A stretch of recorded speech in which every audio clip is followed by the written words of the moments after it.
Welcome to the Asbestos Knowledge Empire. What does asbestos management mean to you?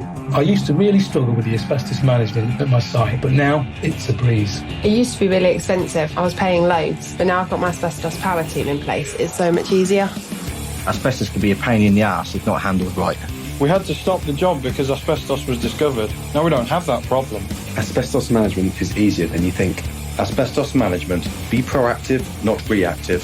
Think about asbestos first, not last. And now your hosts, best-selling authors and asbestos experts, Ian Stone and Neil Munro. Welcome to the Asbestos Knowledge Empire. My name's Neil Munro. And I'm Ian Stone. So today we're going to talk about asbestos cement and what happens to it during fires.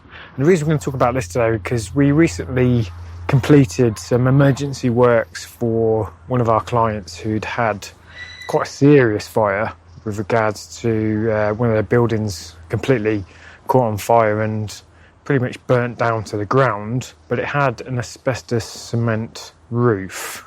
So there's quite a few hazards we just wanted to sort of highlight and go through and talk about on this episode today. So, Ian. Yeah, so I mean, the problem with asbestos cement when it's in fires is that it explodes and it delaminates when it gets to that really high temperature. Yeah, it can take quite a high temperature, can't it? That's the issue, it gets so hot. Yeah, it takes it to the certain point and then literally, kaboom, it just blows and delaminates. And at that point, you've kind of got an issue where, yes, it's still classed as asbestos cement and asbestos cement debris that's scattered everywhere, but essentially that material has kind of changed, especially when it does delaminate. Yeah, so you start with asbestos cement, it's got a lowish asbestos content. Yeah. It's heavily bound within the secondary material, so the actual Portland cement bonds the fibres quite heavily into the actual matrix itself. So it's harder than most products for asbestos fibre to release from it. Yeah, it's quite difficult. Like you say, it is a hard, dense material. I mean, most people know asbestos cement from things like garage roofs, stuff like that. So a low-risk material. A low-risk material. Fibre. Yeah, and it can take quite a pounding. I mean, as kids, we used to climb up on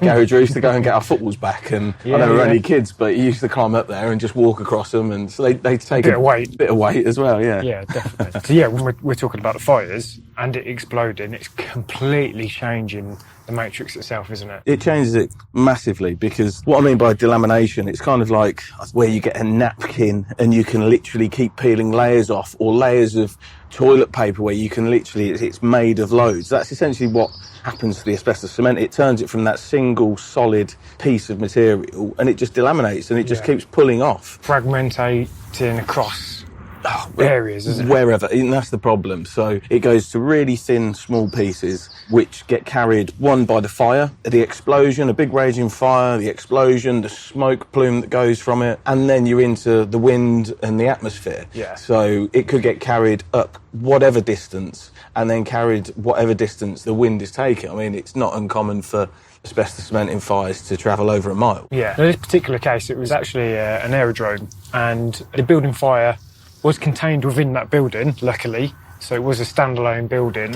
However, there were other buildings surrounding that area, and because of the intensity of the fires, as Ian said, that it wasn't any direct explosion, but the plume of the fire and the flames and the smoke went up into the air, and this could be seen for miles surrounding this aerodrome. And the intensity of that fire pushed the asbestos cement fragments up into the air, and they were blown for miles. They were.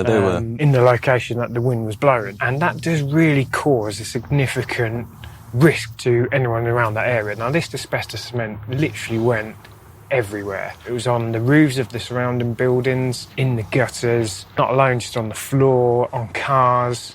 The roads, the paths, the pavement, literally everywhere around that building and within the section that the wind was carrying it. And the problem is when asbestos cement does get to that temperature and it does explode and delaminate, it goes to kind of really, really small pieces. We're talking bits like the size of your fingernail, and that's why it can be carried so much further.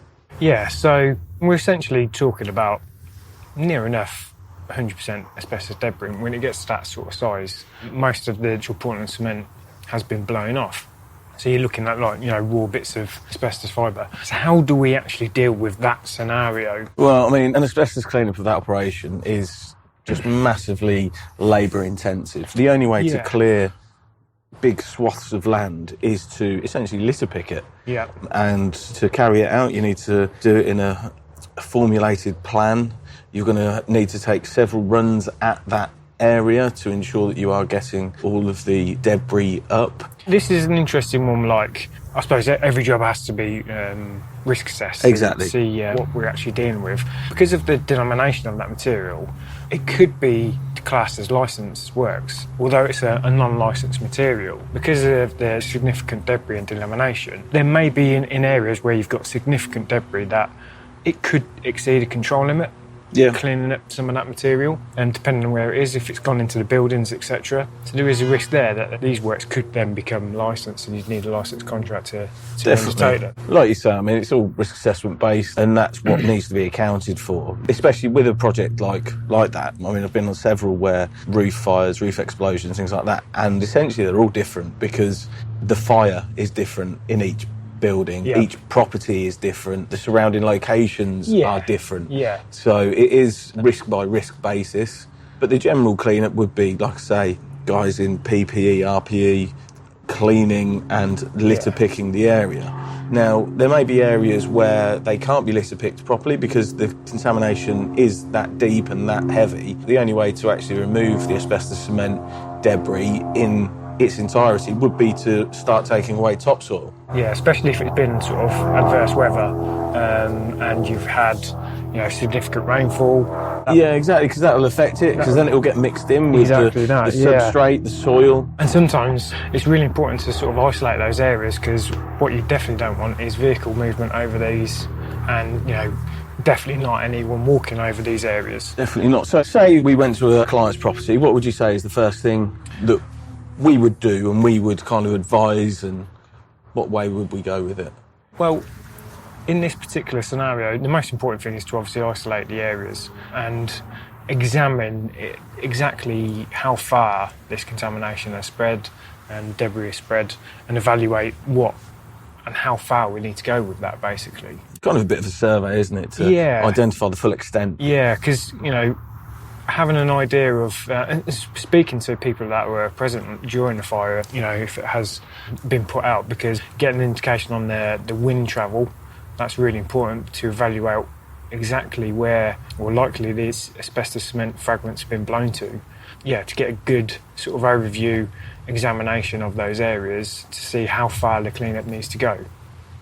Yeah, I suppose then the next thing would be risk assess, see how bad it is, etc., and then kind of a plan of attack with an asbestos contractor. Yeah, probably high risk areas. Probably start with anywhere where occupants are likely to occupy the areas. For instance, in this one where you had the building surrounding it and buildings around it, priority there was to get those buildings safe so they can be reopened. And then later on, we were working on the fields where no one was really going on a day-to-day basis and cleaning up those areas.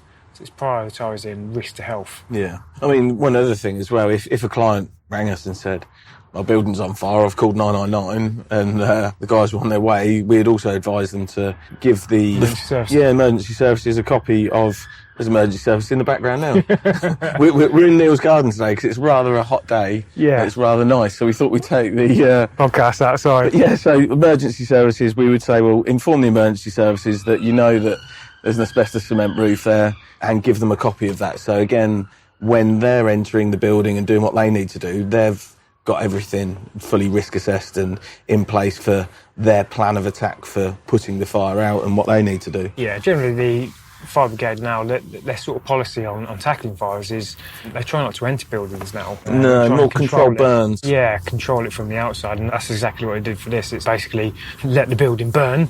They're just there just to make sure it doesn't spread anywhere. Yeah, exactly. I mean, that's it. It's let the building burn down, controlled burn, falls in, collapses in on itself. There's less risk to firefighters, there's less risk to public and anybody else. So I think that's kind of why they do that. But yeah, if you've got information about asbestos in that building, then definitely always give that and provide it to the emergency services. Yeah, definitely. And this is a good case for having your asbestos information electronically on a database or, access via a web portal, because obviously if that was your building and you've only got paper copies in it, then you ain't going to get that information. The last thing on your mind if there's a fire It's taking that. is going to the filing cabinet to grab your asbestos management plan. Yeah, with these days, accessing that data online, you can do from a phone, and it's really easy. So yeah, it's a definite point in case to get your information in a format that you can get hold of anywhere, anytime. Make it accessible. I mean, that's the way the world's going, with everything's moving to the cloud, a lot of the stuff, and it kind of does make sense that you can access anything from everywhere. Yeah. Well, I hope you found that useful. Like I say, just spoken a little bit about asbestos cement and the dangers around it when it is in a fire. If you've got any questions or you want us to cover any podcasts, you can access us via the Facebook group, which is the Asbestos Knowledge Empire. Yep. Remember, asbestos first, not last.